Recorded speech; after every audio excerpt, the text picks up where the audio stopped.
So ಹಾಗಾಗಿ ಇದ್ರ ಬಗ್ಗೆ ಚಿಂತೆ ಮಾಡೋ ಅವಶ್ಯಕತೆ ಇಲ್ಲ. ಅದೊಂದು ಹಾಸ್ಯಾಸ್ಪದ. 12 ಜನಗಳು ಟ್ರಸ್ಟಿಗಳಲ್ಲ, ಸಮಾಜ ಸರ್ವಸ್ವ. ಅದು ಕೂಡ ಅವರು ಕೂಡ ಟ್ರಸ್ಟ್ನ ಎಲ್ಲ ಕಾನೂನ ಬಾಹಿರವನ್ನು ಮಾಡಿದ್ದಾರೆ. ಇಲ್ಲಿ ನೋಡಿ, ಇಲ್ಲಿ ಕಾಣ್ತದೆ ಈ ಬಿಲ್ಡಿಂಗು. ಹಾಂ, ಇದು ಸರ್ಕಾರ ದುಡ್ಡು ಬಂದು ಬಿಲ್ಡಿಂಗೇ ಇಲ್ಲ. ಇಲ್ಲಿ 16 ಕೋಟಿ ರೂಪಾಯಿ ಹಣಕಾಸು. ನಾನು ಕೇಳ್ತಾ ಇಲ್ಲ, ಭಕ್ತರು ಕೇಳ್ತಾ ಇದ್ದಾರೆ. ಇವತ್ತು ಅವ್ರು ಲೆಕ್ಕ ಕೊಟ್ಟು ಹೋಗ್ಬೇಕಾಗಿತ್ತು. ಆ್ಯಕ್ಚುಲಿ ಅವ್ರು ಬರಬೇಕಾಗಿದ್ದು ಲೆಕ್ಕ ಕೊಟ್ಟು ಹೋಗ್ಬೇಕಾಗಿತ್ತು. ಇನ್ನೊಂದು ನಮ್ಗೆ ನೋಟಿಸ್ ಕೊಡ್ಬೇಕಲ್ವಾ? ಕೊಡಬೇಕು. ನಾವು ಕೂಡ ಪೀಠಾಧ್ಯಕ್ಷರಾದ ಮೇಲೆ ನಮ್ಮ ಹೆಸರು ಹಾಕೊಂಡಾರ, ದಿವ್ಯ ಸಾನ್ನಿಧ್ಯ ವಚನಾನಂದ ಸ್ವಾಮೀಜಿ ಅಂತ ಹಾಕೊಂಡಿದ್ದಾರೆ. ವಚನಾನಂದ ಸ್ವಾಮೀಜಿ ಹಾಕಿದ ಮೇಲೆ ನಮ್ಮ ಡೇಟ್ ಕೇಳಬೇಕಲ್ಲ? ಹಾಂ, ನಮ್ಮ ಪ್ರೋಗ್ರಾಮ್ಗಳು ಇರ್ತಾವಲ್ವಾ? ಮತ್ತು ನಮ್ಮ ಡೇಟ್ ಕೇಳೋದು ಅವ್ರವ್ರು ಡಿಸೈಡ್ ಮಾಡಿಬಿಟ್ರೆ ಬಂದ ಮೇಲೆ ನೋಟಿಸ್ ಅದು ಕಳಿಸ್ಬೇಕಲ್ಲ. ನೋಟಿಸ್ ಬಂದಿಲ್ಲ, ನಮ್ಗೆ ಗೊತ್ತಾಗಬೇಕಲ್ಲ. ಏನೇನು ಅವ್ಯವಹಾರ ಆಗಿದೆ ಅನ್ಸರ್ ನಿಮಗೆ? ಅನ್ಸಬೇಕು ಏನೇನು ಅವ್ಯವಹಾರ ಆಗಿದೆ ನೋಡಿ, ನಾನು ಕೇಳೋದ ಪ್ರಕಾರ ಭಕ್ತರು ಏನು ಅವ್ಯವಹಾರ ನಾನು ಹೇಳಿಲ್ಲ. ಸಂಸ್ಥಾಪಕ ಧರ್ಮದರ್ಶಿ ಅವರೇ 49 ನಿಮಿಷಗಳ ಕಾಲ ಮಠದಲ್ಲಿ 10ನೇ ತಾರೀಕು ಫೆಬ್ರವರಿಯಲ್ಲಿ ಏನು ಮೀಟಿಂಗ್ ಆಯಿತು ಮಠದಲ್ಲಿ, ಅವತ್ತೇ ಅವ್ರು ಹೇಳಿದ್ದಾರೆ ಎಷ್ಟು ಅವ್ಯವಹಾರ ಮಾಡಿದ್ದಾರೆ ಅಂತ. ಯಾರು ಅವ್ಯವಹಾರ ಮಾಡಿದ್ದಾರೆ? ಟ್ರಸ್ಟಿಗಳು. ಹಾಂ, ಪ್ರಧಾನ ಧರ್ಮದರ್ಶಿ ಇನ್ನೊಬ್ಬ ಧರ್ಮದರ್ಶಿನೇ ಅವ್ಯವಹಾರ ಮಾಡಿದ್ದಾರೆ ಅಂತ ಹೇಳಿದ್ದಾರೆ ಅವರು. ಅವಾಗ 2008ನೇ ಇಸವಿಯಲ್ಲಿ 8 ಕೋಟಿ ರೂಪಾಯಿ ಹಣ ಬಂತು. ಅವಾಗ 2.5 ಕೋಟಿ ಭಾಳದ್ರ ಖರ್ಚಾಯಿತು, 5 ಕೋಟಿ ರೂಪಾಯಿ ತಿಂದ್ರು ಅಂತ ಹೇಳ್ಯಾರ ಅವರು. ಅದಕ್ಕೆ ಲೆಕ್ಕ ಕೇಳಿದ್ರೆ ಪ್ರಧಾನ ಧರ್ಮದರ್ಶಿ ನಮ್ಮ ಜೊತೆ ಮಾತಾಡಲಿಲ್ಲ ಅಂತ ಹೇಳಿದಾರೆ. ವಿತ್ ರೆಕಾರ್ಡ್ ಆಗಿದೆ ಅದು. ಅದನ್ನು ಸರ್ಕಾರದ 10 ಕೋಟಿ ರೂಪಾಯಿ ದುಡ್ಡು ಬಂತು, ಆವಾಗ ಫೋರ್ಜರಿ ಮಾಡಿದಾರೆ ಅಂತ ಅವರೇ ಹೇಳಿದ್ದಾರೆ, ನಾವು ಹೇಳಿಲ್ಲ. ಆವಾಗ ಆ ಧರ್ಮದರ್ಶಿಗಳು ಏನೇನು ಮಾಡ್ಯಾರ ಅಂತಲೂ ಎಲ್ಲ ಹೇಳಿದಾರೆ ಅವರು. ಹೇಳಿದ ಮೇಲೆ ನಾನು ಹೇಳಬೇಕಾಗಿಲ್ಲ. ಅವು ಮತ್ತೆ ಯಾಕೆ ಹಿಂಗೆ ತಲೆ ಉತ್ತರ ಕೊಡ್ಬೋದಾಗಿತ್ತಲ್ಲ ಅವತ್ತು. ಮತ್ತಿನ್ನೆಲ್ಲ ಹಗರಣಗಳ ಒಂದಾಗ್ತಾವ ಅಂತೇಳಿ ಆ DVR ಕತ್ಕೊಂಡು ಅವ್ರ ಮೇಲೆ ಕೇಸ್ ಆಗಿದೆ. ಇಲ್ಲಿ ಬಂದು ನಮ್ಮ ಮಠದ ಸಿಬ್ಬಂದಿಯ ಮೇಲೆ ಹಲ್ಲೆ ಮಾಡಿದವರು ಬಂದಿದ್ದಾರೆ. ಹಾಂ, ನಮ್ಮ ಮೇಲೆ ಬೆದರಿಕೆ ಹಾಕ್ಲಿಕ್ಕೆ ಬಂದಂಥ ಒಬ್ಬ ಧರ್ಮದರ್ಶಿ ಬಂದಿದ್ದಾರೆ. ಹಾಂ, ಷಡ್ಯಂತ್ರ ಮಾಡೋರು ಒಬ್ಬ ಧರ್ಮದರ್ಶಿ ಬಂದಿದ್ದಾರೆ. ಮತ್ತು ಇವರು ಮಾಡಿರುವಂಥ ಫೋರ್ಜರಿ ಸೈನ್ಗಳು, ಹಗರಣಗಳು ಒಬ್ಬ ಧರ್ಮದರ್ಶಿನೇ ಬಂದು ನಮ್ಮ ಡಾಕ್ಟರ್ ರಾಜ್ಕುಮಾರ್ ಕೈ ಕೊಟ್ಟಿದ್ದಾರೆ. ಬರೀ PDO ಕೂಡ, ಗ್ರಾಮ ಪಂಚಾಯತ್ PDO ಇರ್ತಾರಲ್ಲ, ಅವ್ರದ್ದು ಕೂಡ ಫೋರ್ಜರಿ ಮಾಡಿದ್ದಾರೆ ಸೈನ್. ಅವ್ರು ಲೆಟರ್ ಕೊಟ್ಟಿದ್ದಾರೆ PDO, ಇದು ನಂದು ಸೈನ್ ಅಲ್ಲ ಅಂತ ಹೇಳಿದ್ದಾರೆ. ಹಾಂ, ಈಗ ಕಳ್ರೆ ಬಂದಿರೋದು ಕಳ್ರೇನೆ. ಈಗ ಯಾವುದಕ್ಕೆ ಅವ್ರ ಮ್ಯಾಗ ಆರೋಪ ಬಂದಾಗ ಈ ಕಳ್ರೆ ಅವ್ರ ರಕ್ಷಣೆ ತೊಗೊಂಡು ಬಂದಾರೆ. ಇದು ದುರಂತ. ಇದು ಅಷ್ಟು ಅವ್ರ ಮಠ ಕಟ್ಟಿದ್ರೆ ಪಿಟ್ಟಿದ್ರೆ ಧೈರ್ಯವಾಗಿ ಬರ್ಬೋದಾಗಿತ್ತು. ನಮ್ಮ ಹತ್ರ ಬಂದು ಪೊಲೀಸ್ ರಕ್ಷಣೆ ಆಗಬೇಕಾಗಿತ್ತು. 2 ಬಾರಿ ಬಂದು ಅವರೇ ಹಲ್ಲೆ ಮಾಡಿ ಹೋಗಿದ್ದಾರೆ. 2 ಟೈಮ್ಸ್ ನಮ್ಮ ಡಾಕ್ಟರ್ ರಾಜ್ಕುಮಾರ್ ಅಲ್ಲಿ ಮಾಡಿದ್ದಾರೆ, ನಮ್ಮ ದಾಸೋ ಸಮಿತಿ ಅಧ್ಯಕ್ಷರಂತ ಪ್ರಕಾಶ್ ಪಾಟೀಲ್ರವರು ಮಾಡಿದ್ದಾರೆ. ಮತ್ತು ತಿಂಗಳ 4 ಲಕ್ಷ ರೂಪಾಯಿ ತೋರಿಸಿದ ಖರ್ಚು. ಅದು ಒಮ್ಮೆಲೆ 1.5 ಲಕ್ಷ ಬಂತು. ನಾವು ಪೀಠಕ್ಕೆ ಬಂದ ಮೇಲೆ ಹಳ್ಳಿ ತಿರುಗಾಡಿಕೊಂಡು ಇವತ್ತು ಭಕ್ತರಿಂದ ನಿತ್ಯ ದಾಸ ಕೆನಕೆ 1 ಕೋಟಿ 70 ರೂಪಾಯಿನ ಡೆಪಾಸಿಟ್ ಮಾಡಿಸಿದ್ದೀವಿ. ಆ ಡೆಪಾಸಿಟ್ ಮೇಲೆ ಮಠ ರನ್ ಆಗ್ತಾ ಇರೋದು, ಯಾವೊಬ್ಬ ಟ್ರಸ್ಟಿಗಳಿಂದ ಅಲ್ಲ. 4 ಲಕ್ಷ ಹೋಯ್ತಾ ಇದೆ. ಹಾಂ, ಅದು 4 ಲಕ್ಷ ಒಮ್ಮೆಲೆ ಬರ್ತಿತ್ತಲ್ಲ ಅವಾಗ, ಅದು 4 ಲಕ್ಷ ಹೋಗ್ಬಿಡ್ತದೆ. ಇವ್ರು 4 ಲಕ್ಷ ತೋರಿಸ್ಕೊಂಡು ತಿಂಗಳ 4 ಲಕ್ಷ ತೋರಿಸಿದ್ರು. ಆದ್ರೆ ಬರ್ತಾ ಇರೋದೆಷ್ಟು? 1.5 ಲಕ್ಷ. ಅಲ್ಲಿ 2.5 ಲಕ್ಷ ರೂಪಾಯಿ ನೇರ ಹೋಗ್ತಾ ಇತ್ತಾ? ಅದಾದ್ಮೇಲೆ ಆ 4 ಲಕ್ಷ ರೂಪಾಯಿ ತಿಂಗಳ ಕೊಟ್ಟಿದ್ದಾರಪ್ಪ ನಮ್ಮ ಮಾಜಿ ಶಾಸಕರಂತ ಅರುಣ್ ಕುಮಾರ್ ಪೂಜಾರ್ ಅವರು. ಅವ್ರ ಕಡೆಯಿಂದ 42 ತಿಂಗಳ ಕಾಲ ಹಣವನ್ನು ಇಸ್ಕೊಂಡಿದ್ದಾರೆ. ಅದು ಯಾವೊಬ್ಬ ಟ್ರಸ್ಟ್ಗಳು ಹೇಳಿಲ್ಲ. ಇವತ್ತು ಅರುಣ್ ಕುಮಾರ್ ಪೂಜಾರ್ ಬಂದು ಹೇಳ್ತಾ ಇದ್ದಾರೆ, ಈ ಬಿಲ್ಡಿಂಗ್ ಆಗುವಾಗ ಯಾರು ಎಷ್ಟೆಷ್ಟು ಕೊಟ್ಟಿದ್ದಾರೆ. ಈ ಬಿಲ್ಡಿಂಗ್ ಸರ್ಕಾರದಿಂದ ಆಗಿಲ್ಲ, ಇದು ಬಿಲ್ಡಿಂಗು ಸರ್ಕಾರದ ಅನುದಾನದಿಂದ ಆಗಿಲ್ಲ, ಭಕ್ತರು ಕೊಟ್ಟದ್ದು. ನಾವು ಬಂದ ಮೇಲೆ ಯಾರು ಕೊಟ್ಟಾರಲ್ಲ ಆ ದುಡ್ಡದಿಂದ ಆಗಿರೋದು. ಇವತ್ತು ಸರ್ಕಾರ ಕೊಟ್ಟಂತ ಏನು ಹಣ ಐತಲ್ಲ, ವಸತಿ ನಿಲಯ ಆಗಲಿ, ವಿದ್ಯಾರ್ಥಿ ನಿಲಯ ಎಲ್ಲಿದಾವೆ ಹೇಳಿ? ಮತ್ತು ಅದು ನಿಯಮ, ಆ ಹಣವನ್ನು ಅದಕ್ಕೆ ಯೂಸ್ ಮಾಡ್ಬೇಕಂತಿದೆ. ವಸತಿನ ಅದು ಕೂಡ 2 ವರ್ಷ ಇಂಥ ಟೈಮಲ್ಲಿ ಮಾಡ್ಬೇಕು. ಇನ್ನೂ ಎಷ್ಟಾಗಿದೆ? ಇದು 21, ಇದು 26, 5 ವರ್ಷ ಆಯಿತು, ಇನ್ನೂ ಕಟ್ಟಡ ಮುಗಿದಿಲ್ಲ. ಈ ಕಟ್ಟಡ ಮುಗಿಸ್ಕೊಡ್ಬೇಕು ಅಂತ ಹೇಳಿ ಅವತ್ತೇ ನಮ್ಮ ಡಾಕ್ಟರ್ ರಾಜ್ಕುಮಾರ್ ಅವರು ಇಡೀ ಮಠ ಇದೆಯಲ್ಲ ಎಷ್ಟೆಷ್ಟು ಖರ್ಚಾಗಿದೆ ಎಲ್ಲ ವ್ಯಾಲ್ಯೂಯೇಷನ್ ಮಾಡಿದಾಗ ಆವಾಗನೇ ಇವ್ರು ಹೇಳಿದ್ದಾರೆ, ನಾವಿನ್ನು 6 ತಿಂಗಳಲ್ಲಿ ಎಲ್ಲ ಬಿಲ್ಡಿಂಗ್ ಮುಗಿಸ್ಕೊಡ್ತೀವಿ ಅಂತ. ಇನ್ನೂ 2.5 ವರ್ಷ ಆದರೂ ಇಲ್ಲ. ಮತ್ತು ಇಲ್ಲಿವರೆಗೆ ಯಾರು ದುಡ್ಡು ಕೊಟ್ಟಾರಲ್ಲ, ದಾನಿಗಳ ಹೆಸರು ಕೊಡ್ತಾ ಇಲ್ಲ. 2.5 ವರ್ಷದಿಂದ ಕೇಳ್ತಾ ಇದ್ದಾರೆ ನಮ್ಮ ಡಾಕ್ಟರ್ ರಾಜ್ಕುಮಾರ್ ಅವರು. ಅದಕ್ಕೆ ಡಾಕ್ಟರ್ ರಾಜ್ಕುಮಾರ್ ಮೇಲೆ ಹಲ್ಲೆ ಮಾಡಿದರು, ಅವ್ರನ್ನ ತೆಗೆದ್ರು. ನಮ್ಮ ಪ್ರಕಾಶ್ ಪಾಟೀಲ್ರವರು ಭಾಳ ಚೆಂದಾಗಿ ಮಠವನ್ನು ರನ್ ಮಾಡಕತ್ತಿದ್ರು, ದಾಸೋಹ ಮಾಡಕತ್ತಿದ್ರು, ಅವ್ರನ್ನ ಚೇಂಜ್ ಮಾಡಿಸಿದ್ರು. ಇದೆಲ್ಲವೂ ಒಂದು. ಇನ್ನೊಂದು ಏನಾಗಿದೆ ಅಂತಂದರೆ, ನಾವು ಯಾವತ್ತು ಜಾತಿಗಣತಿಯನ್ನು ಶುರು ಮಾಡಿದೀವಲ್ಲ, ಗಣತಿಯನ್ನು ಶುರು ಮಾಡಿದಾಗ 17 ಜಿಲ್ಲೆಗೆ ಪ್ರವಾಸ ಮಾಡ್ತೀವಿ. ನಾವು ಭಕ್ತರ ಅಭಿಪ್ರಾಯನ ಸಂಗ್ರಹ ಮಾಡ್ತೀವಿ.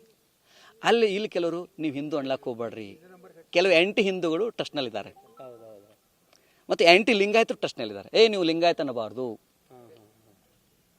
ಬಸವಣ್ಣವ್ರ ಫೋಟೋ ಮಠದಲ್ಲಿ ಹಾಕಬಾರ್ದು, ಮಠದಲ್ಲಿ ಬಸವಣ್ಣ ಫೋಟೋ ಹಾಕಬಾರ್ದು. ಈಗ ಹಾಕಿದ್ದೇವೆ ನಾವು, ಡಾಕ್ಟರ್ ರಾಜ್ಕುಮಾರ್ ಬಂದಮೇಲೆ ಹಾಕಿದ್ದೀವಿ, ಅಲ್ಲಿ ತರ ಹಾಕ ಕೊಟ್ಟಿಲ್ಲ. ಅದಕ್ಕೆ ಬಸವಣ್ಣ ಹೇಳ್ತಾರೆ, ಎನ್ನ ಚಿತ್ತವು ಹತ್ತಿ ಹಣ್ಣು ಅಂತ ಹೇಳ್ತಾರೆ. ಹಂಗದಾರ ಅವರು ಕೆಲವರೆಲ್ಲ, ಹತ್ತಿ ಹಣ್ಣು ಹಂಗದಾರ, ಒಳಗೆಲ್ಲ ಹುಳ ಅದ, ನೋಡಕ್ಕೆ ಕೆಂಪು ಕೆಂಪು ಕಾಣ್ತಾರ. ನಾವು ಸನ್ಯಾಸಿಗಳು, ನಮಗೆ ಭಕ್ತರೇ ಭೂಮಿ ಮೇಲಿನ ಭಗವಂತ, ಪಂಚಮಸಾಲಿ ಸಮಾಜವೇ ಸರ್ವಸ್ವ. ಭಕ್ತರು ಬರ್ತಾರೆ, ಅವ್ರ ಜೊತೆ ಚರ್ಚೆ ಮಾಡ್ತೀವಿ, ಚರ್ಚೆ ಮಾಡಿ ಒಂದು ಒಳ್ಳೆ ನಿರ್ಧಾರ ತೆಗೆದುಕೊಳ್ತೀವಿ. ಇದು ಸಮಾಜಕ್ಕೆ, ಇದು ಸಮಾಜ ಮಟ್ಟ, ಇದು 4-12 ಜನಗಳು ಅಲ್ಲ ಇದು. ಮತ್ತು ಪೀಠ ಆಗಿರೋದು ಫೆಬ್ರವರಿ 17-18, 2008ರಲ್ಲಿ. ಟ್ರಸ್ಟ್ ಆಗಿರೋದು ಏಪ್ರಿಲ್ನಲ್ಲಿ. ಪೀಠ ಮೊದಲು, ಟ್ರಸ್ಟ್ ಮೊದಲು. ಹೌದು, ನಾವು ಮಹಾಂತಜ್ಜರ ಕರಕಮಲ ಸಂಜಾತರಾಗಿ ನಾವು ಪೀಠಾಧ್ಯಕ್ಷರಾಗಿದ್ದೇವೆ. ಈ ಶ್ವಾಸದ ಬಗ್ಗೆ ಭಾಳ ಹೇಳ್ತಾರೆ. ಶ್ವಾಸದ ಬಗ್ಗೆ ಏನಾರು ಮೊದಲೇ ನಿರ್ಬಂಧನೆ ಏನಿತ್ತ ನಿಮ್ಗೆ? ಸಂಧ್ಯಾ ಒಂದು ಪತ್ರ ಕೊಟ್ಟ ನೋಡಿ, ಶ್ವಾಸದ ಬಗ್ಗೆ ಅದನ್ನು ಹೊಗಳೇನೆ ನಮಗೆ ಸಂಪುಟ ಪತ್ರ ಕೊಟ್ಟಿದ್ದಾರೆ. ಆ ಶ್ವಾಸ ಇಲ್ಲದ್ರೆ ಇಲ್ಲಿ ಕರ್ಕೊಂಡು ಬರ್ತಿದ್ದಾರೆ ನಮ್ಮನ್ನ. ಸತತವಾಗಿ ನಮ್ಮನ್ನು 2013ನೇ ಈ ಮಟ್ಟಕ್ಕೆ ಆಗಬೇಕು ಅಂತ ಕೇಳ್ಕೊಂಡಿದ್ದಾರೆ ಬಸವರಾಜ್ ಅವರೇ. ಎಷ್ಟನೇ ಇಸ್ವಿಯಿಂದ? 2013ನೇ ಇಸ್ವಿಯಿಂದ. ಆ ಸಿದ್ಧಲಿಂಗ ಸ್ವಾಮಿಗಳು ತೆಗೆದ ತಕ್ಷಣವೇ ಹಿಂದೆ ಒಬ್ಬ ಒಳ್ಳೆ ಸ್ವಾಮಿಗಳು, ಸಿದ್ಧಲಿಂಗ ಸ್ವಾಮಿಗಳು, ಬಹಳ ಕಾಯ ವಾಚ ಮನಸ್ಸು ಬಹಳ ಶುದ್ಧವಾಗಿರುವಂಥ ಸ್ವಾಮಿಗಳು. ಆವಾಗೂ ನಾನು ಬರ್ತಿದ್ದೆ. ಆ ಸ್ವಾಮಿಗಳು ತೆಗೆದ ಮೇಲೇ ಹಿಂಗೆ ಮಾಡಿ ಆವಾಗ ಸಮಾಜದಲ್ಲಿ ಅವೇರ್ನೆಸ್ ಇರಲಿಲ್ಲ, ಇಷ್ಟೊಂದು ಅವೇರ್ನೆಸ್ ಇರಲಿಲ್ಲ. ಅವ್ರು ಬೇಕಂತಲೇ ಅವ್ರು ಸಿಗಿಸಿದ್ರು. ಸೊ ಶ್ವಾಸವನ್ನು ಬಿಡಬೇಕು ಅಂತ ಹೇಳಿಲ್ಲ, ಶ್ವಾಸ ಇದ್ದಕ್ಕೇ ನಮಗೆ ಕರ್ಕೊಂಡು ಬಂದಾರೆ. ನಮ್ಮ ಐಡೆಂಟಿಫಿಕೇಶನ್ ಅದೇ. 2013ರಲ್ಲಿ ಕೇಳಿದಾಗ ನಾವು ಒಪ್ಪಿಲ್ಲ. 5 ವರ್ಷ ಟೈಮ್ ತೊಗೊಂಡಿವಿ ನಾವು. ನಾವೇ 10 ಜನ ಸ್ವಾಮಿಗಳು ರೆಫರ್ ಮಾಡಿದ್ವಿ, ನಾನು ಆಗಲ್ಲಪ್ಪ ಅಂಥೇಳಿ. ಇಲ್ಲ, ನೀವೇ ಆಗಬೇಕು ಒತ್ತಾಯ ಮಾಡಿದ ಮೇಲೆ ಆಯಿತು ಅಂತ ನಾವು ವಿದೌಟ್ ಎನಿ ಕಂಡೀಷನ್. ಆದರೆ ಶ್ವಾಸ ಬಿಡಬೇಕು ಅಂತ ಹೇಳಿಲ್ಲ. ಇತ್ತಿತ್ತಲ್ಲ ಇವ್ರು ಶುರು ಮಾಡಿದ್ದಾರೆ. ಮತ್ತು ಆ ಶ್ವಾಸ ಲೆಕ್ಕನೂ ಕೊಟ್ಟಿದ್ದೀನಿ. ಶ್ವಾಸ ಹೆಸರ ಮೇಲೆ ಆಗಲಿ, ನಮ್ಮ ಹೆಸರ ಮೇಲೆ ಆಗಲಿ 1 ಇಂಚು ಭೂಮಿ ಇಲ್ಲ. ನಮ್ಮ ಹೆಸರಾಗಲಿ ಶ್ವಾಸ ಹೆಸರ ಮೇಲೆ 1 ಇಂಚು ಭೂಮಿ ಇಲ್ಲ. ಮತ್ತು ಶ್ವಾಸ ಬಿಡೋದು ಅಂತಂದ್ರೇನು? ಅದಿರೋ ಬಾಡಿಗೆ ಕಟ್ಟಡದಲ್ಲಿ ಇದ್ದೇವೆ. ಅದು ಕಟ್ಟಡ ಬಾಡಿಗೆ ಇದೆ, ಅದು ಸ್ವಂತದಲ್ಲ. ನಮ್ಮ ಹೆಸರ ಮೇಲೆ 1 ಇಂಚು ಭೂಮಿ ಇಲ್ಲ. ನಮ್ಮ ಪುರಾಸಂಕ್ಕೆ ಇವತ್ತಿಗೂ ನಾವು ಕಾಲಿಟ್ಟಿಲ್ಲ. ಒಬ್ಬ ಸನ್ಯಾಸಿಗಳಂತಂದರೆ ಏನಿರಬೇಕು? ಪೂರ್ವಾಶ್ರಮ ಸಂಬಂಧ ಇರಬಾರ್ದು. ಶುದ್ಧ ಬ್ರಹ್ಮಚಾರ್ಯ ಜೀವನವನ್ನು ನಡೆಸಬೇಕು ಅಲ್ವಾ? ಪ್ರಶ್ನೆ ಮಾಡಿದ್ದನ್ನ ದೊಡ್ಡ ತಪ್ಪಾಯ್ತೈತೆ ಏನು ಅನ್ಸೈತೆ? ಹಣಕಾಸಿನ ವ್ಯವಹಾರಗಳು ಪ್ರಶ್ನೆ ಮಾಡಿದ್ರು. ನಮ್ಮ ಅಡ್ಮಿನಿಸ್ಟ್ರೇಟರ್ ಯಾವಾಗ ಟೈಟ್ ಮಾಡಕ್ಕೆ ಶುರು ಮಾಡಿದಾರಲ್ಲ, ಅಂದರೆ ಮಠ ಪಾರದರ್ಶಕವಾಗಿರಬೇಕು ಅನ್ನೋದು ಅವ್ರ ಇಚ್ಛೆ. ಆ ಪಾರದರ್ಶಿಗೆ ನೋಡ್ರಿ, ದಾವಣಗೆರೆಯಲ್ಲಿ ಹರ ಎಜುಕೇಷನ್ ಟ್ರಸ್ಟ್ ಮಾಡ್ಕೊಂಡಿದ್ದಾರೆ. ಈ ಟ್ರಸ್ಟ್ನಲ್ಲಿ ಏನಿದೆ? ಮಠದ ಅಡಿಯಲ್ಲಿ ಶಿಕ್ಷಣ ಸಂಸ್ಥೆಗಳು ಮಾಡಬೇಕು ಅಂತ. ಯಾಕೆ ಅವ್ರು ಪ್ರೈವೇಟ್ ಮಾಡ್ಕೊಂಡ್ರೆ ಅದನ್ನು? ಮಠದಲ್ಲೇ ಅಡಿಯಲ್ಲೇ ಮಾಡ್ಕೋಬೇಕಾಯ್ತಲ್ಲ. ಹರ ಎಜುಕೇಷನ್ ಟ್ರಸ್ಟ್ ಮಹಾಂತಜರ ಹೆಸರಿಟ್ಟುಕೊಂಡು ಯಾಕೆ ತಮ್ಮ ಫ್ಯಾಮಿಲಿ ಪ್ರಾಪರ್ಟಿ ಮಾಡ್ಕೊಂಡ್ರೆ ಅದನ್ನು? ಈ ದಾವಣಗೆರೆಯಲ್ಲಿ 23 ವರ್ಷ ಅಧ್ಯಕ್ಷರದಲ್ಲ, ಇನ್ನೊಬ್ಬ ಅಧ್ಯಕ್ಷ ಮಾಡ್ಬೋದಾಗಿತ್ತಲ್ಲ, ಮಾಡ್ಬೇಕಿತ್ತಲ್ಲ. ಎವ್ರಿ 5 ಇಯರ್ಸ್ 1/4 ಟ್ರಸ್ಟ್ಗಳು ಚೇಂಜ್ ಆಗಿ ಯಾಕಾಗಿಲ್ಲ? ಟ್ರಸ್ಟ್ನಲ್ಲಿ ಬಯಲಾನದಿಲ್ಲಿದೆ. ಆದರೆ ಯಾವುದೇ ಒಬ್ಬ ಸ್ವಾಮಿಗಳು ಏನೋ ಮಾಡಬೇಕಾದ್ರೆ ಡಿಸೆಂಟ್ ತೊಗೋಬೇಕಾದ್ರೆ ಬಯಲಾದಲ್ಲಿದೆ.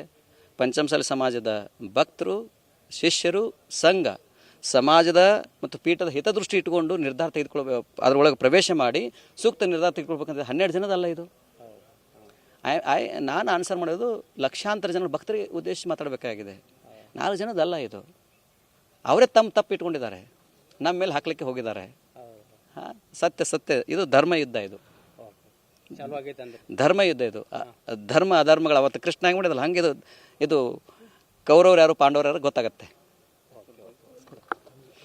ಒಟ್ಟಾರೆಯಾಗಿ ನೋಡ್ತಾ ಇರ್ಬೋದು. ಏನು ಇವತ್ತು ಏನು ಧರ್ಮ ಏನು ಇವತ್ತು ಪಂಚಮಸಾಲಿ ಗುರುಪೀಠ ತೆಗೆದುಕೊಂಡದ್ದು ಏನು ಟ್ರಸ್ಟ್ ತೆಗೆದುಕೊಂಡಿದ್ದೆ ನಿರ್ಧಾರ, ಆ ನಿರ್ಧಾರ ಕೂಡ ಒಂದು ರೀತಿ ಹಾಸ್ಯಾಸ್ಪದ. ಯಾವುದೇ ಅವರೇ ಒಂದು ಅವ್ಯವಹಾರವನ್ನು ಮಾಡಿ ತಮ್ಮ ಅವ್ಯವಹಾರವನ್ನು ನಾವು ಮುಚ್ಚಿಕೊಳ್ಳಲಿಕ್ಕೆ ಸ್ವಾಮೀಜಿಗಳನ್ನ ಟಾರ್ಗೆಟ್ ಮಾಡಿರ್ತಕ್ಕಂಥದ್ದು ಎಂಬ ಸ್ಪಷ್ಟ ಸಂದೇಶವನ್ನು ವಚನಾನಂದ ಸ್ವಾಮಿಗಳು ಹೇಳ್ತಾರೆ. ಕ್ಯಾಮರಾಮನ್ ರಾಮೊಂದಿಗೆ ಬಸವರಾಜ್ ದೊಡ್ಡಮನಿ, TV9 ದಾವಣಗೆರೆ. TV9 ಜೊತೆ ಎಕ್ಸ್ಕ್ಲೂಸಿವ್ ಆಗಿ ಮಾತನಾಡ್ತಾ ಇದ್ರು ವಚನಾನಂದ ಶ್ರೀಗಳು. ಶ್ವಾಸಪೀಠದ ಹೆಸರಿನಲ್ಲಾಗ್ಲಿ ತನ್ನ ಹೆಸರಿನಲ್ಲಾಗ್ಲಿ 1 ಇಂಚು ಭೂಮಿ ಕೂಡ ಇಲ್ಲ. ಭಕ್ತರು ಕೊಟ್ಟಿದ್ದನ್ನ ನಾನು ವಾಪಸ್ ಮಾಡಿದ್ದೀನಿ. ಭಕ್ತರಿಗೆ ಕೊಟ್ಟಿದ್ದೀವಿ ಹೊರತು, ಬಡವರಿಗೆ ಕೊಟ್ಟಿದ್ದೀವಿ ಹೊರತು ಅವರಿಂದ ಏನನ್ನೂ ತಗೊಂಡಿಲ್ಲ ಅಂತ. ಅದರ ಜೊತೆಗೆ 2008ರ ಇತಿಹಾಸ ಎಲ್ಲ ಹೇಳ್ತಾ ಇದ್ರು. ಹಾಗೆ ಈಗ ಯಾವ ರೀತಿಯಾಗಿ ನಡೀತಾ ಇದೆ ಅನ್ನೋದಾಗಿ ಹೇಳ್ತಾ ಇದ್ರು. 1,78,00,000 ಡೆಪಾಸಿಟ್ ಇದೆ, ಅದರಿಂದ ನಡೀತಾ ಇದೆ. ಭಕ್ತರ ಹಣ ಇದು, ಟ್ರಸ್ಟಿಗಳಿಂದ ಏನು ನಡೀತಾ ಇಲ್ಲ. ಆಮೇಲೆ ಅವ್ರುಗಳಿಂದ ನಡೆದಿರುವಂಥ ಅವ್ಯವಹಾರ, ಎಲ್ಲೆಲ್ಲಿಂದ ಹಣ ಬಂತು, ಯಾವ ರೀತಿಯಾಗಿ ಮೋಸ ಮಾಡಿದ್ರು, ಟ್ರಸ್ಟಿಗಳ ನಡುವೆನೇ ಯಾವ ರೀತಿಯಾಗಿ ಆ ಭಿನ್ನಾಭಿಪ್ರಾಯಗಳಿತ್ತು, ಮುಚ್ಚಿಡೋ ಪ್ರಯತ್ನಗಳಾಗಿತ್ತು, ಇದನ್ನೆಲ್ಲ ವಚನಾನಂದ ಶ್ರೀಗಳು TV9 ಜೊತೆ ಮಾತನಾಡ್ತಾ ಹೇಳಿದ್ದಾರೆ. ತಮ್ಮ ಮೇಲಿರುವಂಥ ಆರೋಪದ ಬಗ್ಗೆ ಉತ್ತರ ಕೊಡಬೇಕಾದ್ರೆ ನನ್ನಿಂದ ಅವ್ಯವಹಾರ ಆಗಿಲ್ಲ, ಬಟ್ ಆಗಿರೋದು ಯಾರಿಂದ, ಹೇಗಾಯಿತು ಅನ್ನೋದನ್ನ ಬಹಳ ಒಂದು 10 ವರ್ಷಗಳ ಹಿಂದಿನಿಂದಲೂ ಕೂಡ ವಿಚಾರಗಳನ್ನು ಹಂಚಿಕೊಳ್ತಾ ಬಂದರು. ಇನ್ನು ಈ ಹಿಂದೆ ಟ್ರಸ್ಟಿಗಳು ಮಾತನಾಡಿದ್ರು ಅವರ ಸಭೆ ನಂತರದಲ್ಲಿ TV9 ಜೊತೆ ಮಾತನಾಡ್ತಾ ಕೆಲ ಆರೋಪಗಳನ್ನ ಮಾಡಿದ್ದಾರೆ ವಚನಾನಂದ ಶ್ರೀಗಳ ಮೇಲೆ. ಬನ್ನಿ ನೋಡೋಣ. ಎಲ್ಲ ವಿಚಾರಗಳು ಅವ್ರು ಹೇಳಿದ್ದಾರೆ. ಲೆಕ್ಕಪತ್ರ ವರದಿ ಎಲ್ಲವೂ ಪ್ರತಿ ಪ್ರೆಸ್ ಮೀಟಿಂಗಲ್ಲಿ ಕೊಟ್ಟಿದ್ವಿ. ಕೇವಲ ಶನಿವಾರದ ದಿವಸ ಲೆಕ್ಕಪತ್ರ ವರದಿ ಸಮಿತಿ ಅಧ್ಯಕ್ಷರು ಪರಮೇಶ್ವರ ಗೌಡರಾಗಲಿ, ಶಿರಿಗೇರಿ ನಾಗನಗೌಡರಾಗಲಿ, ರಾಣೆಬೆನ್ನೂರು ರಾಜಣ್ಣರಾಗಲಿ ಅವರೆಲ್ಲರೂ ಬಂದು ಸುಮಾರು 4 ಗಂಟೆ ಪ್ರತಿಯೊಂದು ಪೈ ಟು ಪೈ ಲೆಕ್ಕ ಕೊಟ್ಟಿದ್ದೇವೆ. 4 ಗಂಟೆ ಲೆಕ್ಕ ಕೊಟ್ಟೇವೆ ಅವರಿಗೆ. 5 ಗಂಟೆ ಮೀಟಿಂಗ್ ಶುರುವಾಗಿದ್ದು 9:45ವರೆಗೂ ಲೆಕ್ಕಪತ್ರ ಪ್ರತಿಯೊಂದು ವಿಚಾರ, ನಾವು ಏನು ಡಿಪಾಸಿಟ್ ಇದೆ ಏನಿದೆ ಎಲ್ಲ ವರದಿಗಳು ಅವ್ರಿಗೆ ಕ್ಲೀನಾಗಿ ಸವಿಸ್ತಾರವಾಗಿ ಸಿರಿಗೇರಿ ನಾಗನಗೌಡರು ಮತ್ತು ಏನು ಲೆಕ್ಕಪತ್ರದ ವರದಿಗೆ ಒಂದು ಸಮಿತಿ ಮಾಡಿದ್ರಲ್ಲ ಪರಮೇಶ್ವರ ಗೌಡರು ಮತ್ತು ಅದಕ್ಕೊಬ್ಬರು ರಾಣೆಬೆನ್ನೂರು NB ರಾಜಣ್ಣವರು ಮತ್ತು ಸಮಾಜದ ರಾಣೆಬೆನ್ನೂರು ಅಧ್ಯಕ್ಷರು ಅವರೆಲ್ಲ ಸಮ್ಮುಖದಲ್ಲಿ ರಾತ್ರಿ 9:45 ತನಕ ಪ್ರತಿಯೊಂದು ಲೆಕ್ಕ ಕೊಟ್ಟಿದೆ. ಈ ಲೆಕ್ಕ ನಾವು ಯಾವತ್ತು ಬಂದು ಯಾರು ಬಂದು ಕೇಳಿದ್ರು ಕೊಟ್ಟರು ಬಂದರೂ ನಾವು ಲೆಕ್ಕ ಕೊಡಲಿಕ್ಕೆ ಯಾವತ್ತೂ ತಯಾರದವಿ. ಆದರೆ ಇದು ಉದ್ದೇಶ ಬೇರೆ ಇದೆ, ಭಾಳ ಕಾರಣಗಳದಾವು. ನಾವೇನು ಮಠ ಉದ್ದೇಶ ಏನಿತ್ತು ಸ್ಥಾಪನೆ ಮಾಡಿದ್ವಿ ನಮ್ಮ ಸಮಾಜದ ಜನರಿಗೋಸ್ಕರ, ವಿದ್ಯಾರ್ಥಿಗೋಸ್ಕರ, ಧಾರ್ಮಿಕ ಪರಂಪರೆ ಅವು ಯಾವ ಪಾಲನೆ ಆಗ್ತಾ ಇಲ್ಲ, ಅದು ಅವ್ರು ಮಾಡೇ ಇಲ್ಲ. ಈ ರಾಜ್ಯಾದ್ಯಂತ ನೀವೇನು ತೀರ್ಮಾನ ಟ್ರಸ್ಟ್ನವ್ರು ತಗೊಂತೀರ ಅದಕ್ಕೆ ನಮ್ಮ ಬೆಂಬಲ ಅಂತ ಇಡೀ ರಾಜ್ಯದ ಎಲ್ಲ ಕಡೆಯಿಂದನೂ ನಮಗೆ ಬೆಂಬಲ ಕೊಟ್ಟದಕ್ಕೋಸ್ಕರ ನಾವು ಮುಂದಿನ ಪೀಠದ ಒಂದು ಸಮಾಜದ ಒಂದು ಭವಿಷ್ಯದ ಸಲುವಾಗಿ ನಾವು ತೀರ್ಮಾನ ತಗೊಂಡ್ವಿ. ಸರ್ವಾನುಮತದಿಂದ ತೀರ್ಮಾನ ತಗೊಂಡ್ವಿ. ಹಲವಾರು ಬಾರಿ ಅವರಿಗೆ ಆಯ್ಕೆಯನ್ನು ಮಾಡಿಕೊಳ್ಳಿಕ್ಕೆ ಕೇಳಿದ್ವಿ. ಏನು ಅಂತ ಹೇಳಿದ್ರೆ, ಪೀಠಕ್ಕೆ ಬರಬೇಕಾದ್ರೆ ಸ್ವಾಷ್ಟ ಪೀಠ ಬೇಕೋ ಅಥವಾ ಪಂಚಮಸಾಲಿ ಪೀಠ ಬೇಕು ಅಂತ ಕೇಳಿದಾಗ ಪಂಚಮಸಾಲಿ ಪೀಠ ಆಯ್ಕೆ ಮಾಡಿಕೊಂಡು ಹಲವಾರು ಬಾರಿ ವಿನಂತಿ ಮಾಡಿಕೊಂಡ್ವಿ, ಮತ್ತೆ ಮುಂದೆ ಹಾಕ್ಕೊತ ಬಂದ್ವಿ. ಆದ ಕಾರಣ ಸಮಾಜದ ಗೌರವ, ಘನತೆ, ಧಾರ್ಮಿಕ ಪರಂಪರೆ ಇವುಗಳೆಲ್ಲವನ್ನು ಅವರು ಪಾಲಿಸಿ ಇರೋದ್ರಿಂದ ಇವತ್ತಿನ ಸಭೆಯಲ್ಲಿ ಸರ್ವಾನುಮತದಿಂದಾಗಿ ಅವರನ್ನು ಪದಚ್ಯುತಗೊಳಿಸಲಾಗಿದೆ. ದುರದೃಷ್ಟಕರ ಸಂಗತಿ ಆದರೂ ಕೂಡ ಸಮಾಜದ ಹಿತದೃಷ್ಟಿಯಿಂದ ನಾವು ಈ ತೀರ್ಮಾನವನ್ನು ತೆಗೆದುಕೊಂಡಿದ್ದೇವೆ. ಇವತ್ತಿನ ನಮ್ಮ ಟ್ರಸ್ಟಿನ ಸಭೆಯನ್ನು ಕರೆದಿದ್ದೀವಿ. ಅದಕ್ಕೆ ಎಲ್ಲರಿಗೂ ಕೂಡ ಇನ್ ಟೈಮ್ ಬರಲಿಕ್ಕೆ ನೋಟಿಸನ್ನು ಜಾರಿ ಮಾಡಿದ್ವಿ. ಆದರೂ ಕೂಡ 3 ಜನ ಆ ಟ್ರಸ್ಟಿನ ಸಭೆಗೆ ಬಂದಿಲ್ಲ. ಅದರಲ್ಲಿ ನಮ್ಮ ಶ್ರೀಗಳೊಬ್ಬರು, ಬಾಬಣ್ಣ ಅಂತೇಳಿ ಇನ್ನೊಬ್ಬರು, ನಾಗನಗೌಡ್ರು ಅಂತೇಳಿ ಅವ್ರಿಗೆ ಆರಾಮಿಲ್ಲ, ಅವ್ರು ಬಂದಿಲ್ಲ. ಆದರೆ ನೀವು ತರತಕ್ಕಂಥ ತೀರ್ಮಾನಕ್ಕೆ ನಮ್ಮ ಒಪ್ಪಿಗೆ ಇದೆ ಅಂತೇಳಿ ನಮಗೆ ಫೋನ್ನಲ್ಲಿ ಮೆಸೇಜ್ ಕಳಿಸಿದ್ದಾರೆ. ಜೊತೆಗೆ ನಿನ್ನೆ ನನ್ನ ಜೊತೆಗಿದ್ದಾಗ ಅದನ್ನ ಹೇಳಿದ್ರು ಕೂಡ.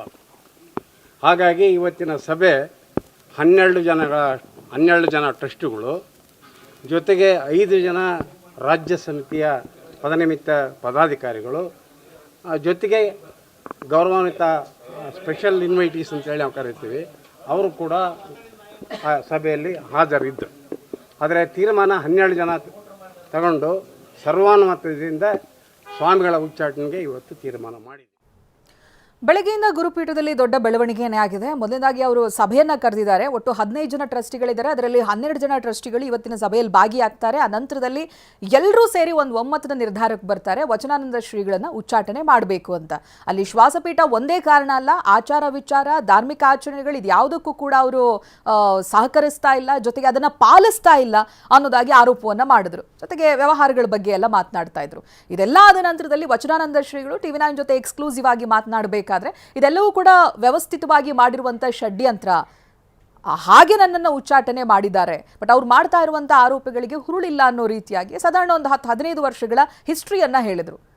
ತನ್ನನ್ನು ಈ ರೀತಿಯಾಗಿ ಆಯ್ಕೆ ಮಾಡಬೇಕಾದ್ರೆ ತನಗೂ ಒಪ್ಪಿಗೆ ಇರಲಿಲ್ಲ, ಬಹಳ ಫೋರ್ಸ್ಫುಲಿ ಅವ್ರು ನನ್ನನ್ನು ಒಪ್ಪಿಸಿ ಈ ಸ್ಥಾನದಲ್ಲಿ ಕೂರಿಸಿದ್ರು. ಅದಾದ ನಂತರ ಈಗ ಯಾವಾಗ ಭಕ್ತರು ಲೆಕ್ಕ ಕೇಳೋಕೆ ಶುರು ಮಾಡಿದ್ರು, ಅದನ್ನ ಡೈವರ್ಟ್ ಮಾಡೋದಕ್ಕೆ ನನ್ನ ಮೇಲೆ ಈ ರೀತಿಯಾಗಿ ಆರೋಪಗಳನ್ನ ಮಾಡ್ತಾ ಇದ್ದಾರೆ, ನನ್ನಿಂದ ಯಾವ ತಪ್ಪು ಆಗಿಲ್ಲ ಅಂತ ಹೇಳಿದ್ರು.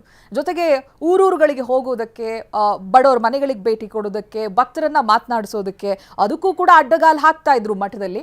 ಬಟ್ ಇತ್ತೀಚೆಗೆ ಅದೆಲ್ಲವನ್ನ ಉಲ್ಲಂಘನೆ ಮಾಡಿ ನಾನು ಹೋಗ್ತಾ ಇದ್ದೆ, ಬಡವ್ರ ಮನೆಗಳಿಗೆ ಹೋಗ್ತಾ ಇದ್ದೆ, ಎಲ್ಲಾದರೂ ಕಷ್ಟ ಇದ್ರೆ ಅವ್ರುಗಳಿಗೆ ಹಣ ಕೊಟ್ಟು ಸಹಾಯ ಮಾಡ್ತಾ ಇದ್ದೆ ಅನ್ನೋದಾಗಿ ಹೇಳ್ತಾ ಇದ್ರು. ಜೊತೆಗೆ ಭಕ್ತರಿಂದ ತಾನೇನನ್ನು ಸ್ವೀಕಾರ ಮಾಡಿಲ್ಲ ಅನ್ನೋದಾಗಿಯೂ ಕೂಡ ಕ್ಲಾರಿಫಿಕೇಶನ್ ಕೊಟ್ಟಿದ್ದಾರೆ.